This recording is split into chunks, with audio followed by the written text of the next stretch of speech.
మీకు లక్ష్మీదేవి కల్లోకి వచ్చినా లక్కపెడత కల్లోకి వచ్చినా జరిగేది ఏమీ లేదండి. ఈ అజ్ఞానం వదిలిపెట్టండి. దుస్వప్నాలు సుస్వప్నాలు గంటల పంచాంగంలో ఉంటాయి, ఇవన్నీ చూడకూడదండి, బుర్రపాడైపోతుంది.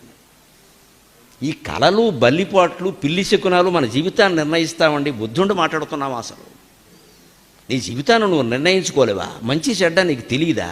అంత జడ పదార్థానివా? నీకు వచ్చిన కళ, నీకు ఎదురైన మనిషి, పొద్దున్నే ఎవడో తుమ్మిన తుమ్ము, వాడెవడో దగ్గిన దగ్గు నీ జీవితాన్ని నిర్ణయిస్తాయా? అసలు వెన్నెముకుందా మనకి? ఇవి ఎక్కడ శాస్త్రాల్లో లేవండి. తర్వాత పుట్టుకొచ్చేయండి ఇవన్నీ వ్యాపారాల కోసం. ఇప్పుడు వాటితో కోట్ల వ్యాపారం జరుగుతుంది. కోట్లే.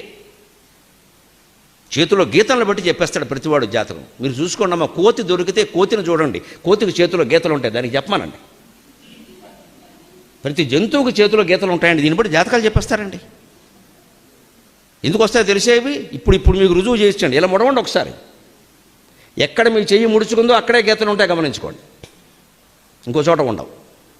ఎక్కడ బాగా ముడుచుకుందో అక్కడే ఉంటాయి గీతలు. ఇగో ఇక్కడ ముడుచుకుని చూడండి, ఇక్కడే ఉంది గీత. తల్లి కడుపులో శిశువు ఇలా ముడుచుకుని ఉంటాడండి. ఆ చర్మ నిర్మాణంలో గీతలు ఏర్పడ్డాయి. దాన్ని బట్టి జాతకాలు నిర్ణయిస్తానంటే దేవుడు కాపాడాలి ఈ ప్రపంచాన్ని. కానీ ఎంత మాయ జరుగుతుందో మీకు అందరికీ తెలుసు. ఇక్కడ గుర్తులను బట్టి పిల్లలు ఉంటారట. ఈ గుర్తులను బట్టే ఇంకోటి గట్టిగా గెలుకుంటే ఇంక గీత ఇంకోటి పడతాడు. ఇప్పుడు 60 ఏళ్ళకి మొత్తం చెప్పేస్తారండి. ఇలాగా గుప్పిట్లో జాతకం. ఏం బుర్ర లేదా? చెప్పేవాడు చెబుతాడమ్మా, వాడికి డబ్బులు కావాలి, మనం పిచ్చి వెధవలం కావాలి, మనకి బుర్ర లేదా? ఇవన్నీ నమ్మడమోనో ఇప్పుడు పైకి 60 పూర్వకాలం వాళ్ళు నమ్మితే లేదండి. నేను బాధతో ఎందుకు చెబుతున్నానంటే 25 ఏళ్ల పిల్లలు వీటిని నమ్ముతారండి. దేశం ఏమైపోవాలి? నీ మీద నీ విజ్ఞానం మీద, నీ ప్రజ్ఞానం మీద, నీ శాస్త్రీయ జ్ఞానం మీద ఈ దేశం అంతా ఆధారపడి ఉందయ్యా. ఓ యువతి, ఓ యువక, మీరు నమ్మడం ఏంటి? బుద్ధి ఉందా లేదా? వాళ్ళకే వస్తున్నాయండి ఈ పిచ్చి నమ్మకాలన్నీ.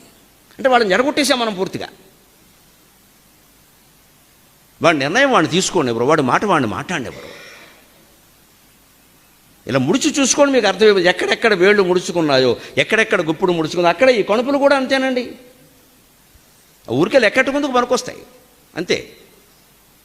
ఇక్కడ ముడుచుకుందో అక్కడ వస్తాయి. తల్లి కడుపులో బిడ్డలా ముడుచుకుని ఉంటాడు, అప్పుడు ఏర్పడ్డాయి. చర్మం ఏర్పడలేదు, అలాగే గీతలు ఏర్పడ్డాయి. దాన్ని బట్టి ఇది భార్య రేఖ, ఇది భర్త రేఖ. ఇంకెవరైనా 2 ముగ్గురు ఉంటే వారి రేఖలు మరి ఎలా చెప్పేస్తారు? అంటే బయటపడిన రేఖలు కొన్ని ఉన్నట్టే బయటపడిన వ్యవహారాలు కొన్ని ఉంటాయి. అందరికీ రేఖలు గీసి పారేశారు. చివరికి రేఖ గణితం అయిపోయింది ప్రపంచం. ఈ పిచ్చి నమ్మకాలు వదిలిపెట్టాలి.